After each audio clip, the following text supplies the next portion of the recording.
I had my first successful flight of a nitroplane, and at the last swap meet, I bought this guy with the help of one of my friends from the RC Plane Club. And this is a Sig Somethin Extra. I think it's a 46 size. Yep, 46 size 2-cycle or a 65 4-cycle. And apparently this goes together really easily. And so I've gone ahead and over the last few weeks while I was waiting to start it, I started collecting a lot of stuff that I feel like I'm going to need. A nice heavy metal ruler and some clamps and whatnot. And so now that I have the flight of my Alpha under my belt, I feel confident that if I got this together, I'd probably be able to fly it without destroying it. I also think that it's probably going to take me a few weeks to months to put this together. And by that time, I should have a lot more time to practice with some of my other nitro planes. When I first brought this box home, one of the first things I did was open it up, and I made sure that I had all the parts. It was sold as a complete kit, but I had to make certain. There are a few pieces that need glued back together, which shouldn't be an issue. And I have to flatten some of the plywood pieces that have kind of curled. Not too many, it should be all right. If I just get them wet and flatten them, they should be more manageable. So I'm gonna go ahead and open this up, get the pieces back out, and let's see what I could complete today. The first thing is a fairly large cutting mat. I think this is just a nice solid metal ruler. Looks like there's two in here. So there's a small one and a large one. Those will come in super handy since they come with a container. I really don't need this plastic container for this one. A digital sealing iron. This will be for attaching and sealing the monocoat whenever I get to the covering phase. Along the same lines, I got this small sealing iron, and this should help with some of the smaller areas that are tighter to get into. Having some clamps will be nice to hold the balsa pieces together. And this is smaller clamps. So these guys are about 2 inches in length. These are like 1.5 inches or something like that. These are much smaller clamps. A small hand drill, basically. Instead of regular bits, we have these little tiny drill bits that are going to feed into here. And we also have some larger bits. These are pins, hobby pins of some sort. These I can use to pin down the balsa pieces if this kit is that advanced. I feel like it's not that advanced, but if I need them, I'll have them. This is a motor mount. So I can put this together and build an engine checkout stand. And that's going to let me burn in my engine if I want to, or just set it up to see how it works, make sure everything looks okay. CA glue. I don't know what the difference is between these two. However, I did get some of these thin CA glue nozzles. I feel like those will be super helpful. This is thin and medium, which I believe will be the two most used in this kit. I also have some kicker, also called activator. That'll make everything go a lot faster. Selection of hobby knives with plenty of extra blades. These are going to be super useful when it comes to cutting and trimming the monofilament. And the last thing I have in here is this 5-minute epoxy. So if you see that I'm missing something here, let me know in the comments. I still have plenty of time to actually go out and get whatever I need. All right, so let's go ahead and grab the kit, and we'll get out the directions and see what I can actually start on. So this is the Sig Somethin Extra. It's created to get you past the ugly and to the fun as quickly as you can apply CA glue. That's a good thing because I plan on using CA glue. Totally unique, ingenious tube system mount. Anyone looking for a model that does it all with style. Use inexpensive computer radios. Well, I've got an expensive computer radio. I'm sure that'll be all right. Extreme acrobatics. Set up to fly sedately as a trainer. I don't know about that. you spend hours putting this together, I don't think you're going to want to try to use this as a trainer. Or switch to high rates and roll so quickly you can't count them. That's what I'm hoping for. Violent snap rolls, upright, inverted spins, instant recovery, confidence, etc., etc. This is all going to be a lot of fun until I destroy the thing. That's all right, though. It'll be a lot of fun putting it together. CAD-generated plans, laser-cut parts, fully illustrated, easy-to-follow structure manual, complete hardware packages, but I'm going to have to provide my own engine, my own servos, my own receiver. Independent channels, set up ailerons to act as flapperons, land incredibly slow speeds, ground handling is positive, with no bad habits. Okay, let's see. Okay, and here's the stats on it.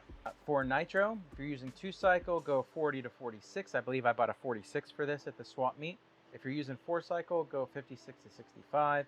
It's a 51.5-inch wingspan, 614 square inch wing area, 48.25 length. Weight, that's probably dry weight, is 4.25 to 5 pounds. That's very light. Radio, 4-channel, 5 standard servos. Not a problem. The other big benefit to this, it is purple. Well, actually it's not, because you don't get any of this covering material with the kit. You gotta do that yourself. But purple is my favorite color, so I'm gonna use my purple hobby knife to open my purple box to my purple plane. And before we open that, this is the plywood piece that I have that's all warped. You can see a lot of these pieces are just kind of bent. This is after I've worked with it for a while. I'm going to see if I can't get these a little nicer, especially the wing pieces. I'm not so worried about this. I think this goes along the body somewhere. But these two pieces concern me. This one specifically is very warped. But if I get that wet, I should be able to get something heavy on it, and hopefully I can get that straighter than I already have. This should straighten out once I get it super glued to the other pieces of the fuselage. The whole kit's here. I kept a lot of the spare garbage like this because I've never done one of these kits, but I believe these kind of things might come in handy. I believe all of these are garbage. They came from inside sections of the other pieces. You have these triangle pieces here, this circle piece here. They're just like these pieces here, where you pop them out and you really don't need them, I don't think, but I want to make sure I don't need them. In fact, there's one of the triangle pieces right there. I'm not throwing these away until this plane is built. Here's the decals or decals, depends on where you're from, I guess. This is the big schematic for the plane. You can see some of it through there. Hopefully that shows to the camera, but I'll be getting these out later. Here's the instruction booklet. This goes through some of the stuff that you need. I do have a bunch of sandpaper, and I have plenty of wood around the wood shop here, or I can make a sanding block. So it sounds like the complete parts list includes all of these pre-cut laser sheets and the sheet balsa, the stick balsa, and everything on these pages as well. I'm going to take this set of instructions into the house tonight and read through most of this. I've already used this diagram to verify that I have everything. What I could put back into the forms, I put back into them. For example, this, and then I went ahead and taped them back in. I think that'll make it really, really easy to find them later. As you can see, this corresponds to this piece right here. So you can see this is the hatch base here with the canopy hatch former, the APG. I don't know what APG stands for yet. The tank floor, by the way, is one of the parts that has a broken piece. So you can see I just taped the piece onto here. But as I start building, I can take that and just super glue, and if I need to reinforce it, I could put that back on there. So I've rebuilt all these sheets and placed them back in here as neatly as possible. The next step, ooh, they jump you right into wing construction, huh?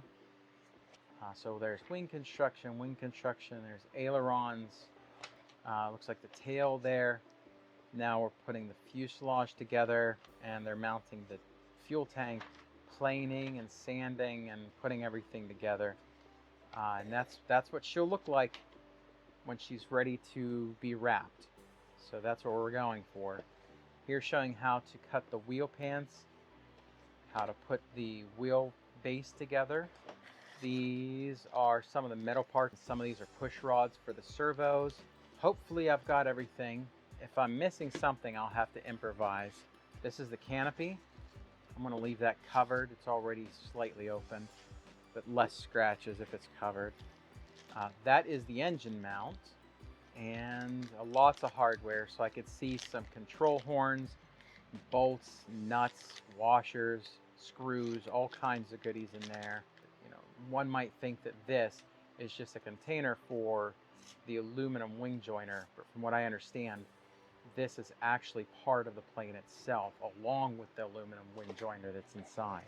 Spare balsa, looks like. I've gone through, put all the pieces back in, and masking tape them in so that they don't fall out again for now. And that'll make everything really easy to find because it'll be labeled. Here's 16.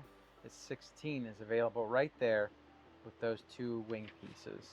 All the flat balsa and plywood pieces that you need for the kit, including that, which I don't know what that is, but I know that's needed, and it looks like it's part number 1. The part for the landing gear. It's where the wheels connect. We got some balsa blocks. Here's the wheel pants, a couple of wooden wedges, and that's all the unique parts. So I'm going to go ahead and put this all back together. If you have any advice, please let me know. First time I've built one of these kits, I've never really gotten this far before. I've partially built an ARF before, and that's it. So if you think I'm missing some hardware, as far as like tools or pins or screws or something, even just something that's super helpful to you, tell me what you think I should use here. I'm going to go ahead and start reading the directions. I think that's a great step. And I'm going to try to post this video before I continue. And anything you can help me with is going to be awesome. Hope you like this video. We're going to keep going with this project, and you'll get to see it from the infancy through the build phase, covering phase. Hopefully I can get some nice colored monocoat. I don't think it's going to look anything like it does on the box, but I'll try my best, and I'll definitely be looking for some purple, either monocoat or ultra coat or something. In fact, if you have a suggestion on covering, drop that in the comments. If you like this video and you want to follow along, hit like and subscribe. If you don't want to miss the next couple videos or any of my other build videos that I'm going to be coming out with, make sure to hit the bell notification icon. That way you can follow me, and if I upload a new video, you'll get notified. So I'm going to go ahead and put this back in the box and get ready for dinner. I think I was just messaged that it's dinner time. My homework assignment probably for the next couple days to a week is going to be going through this.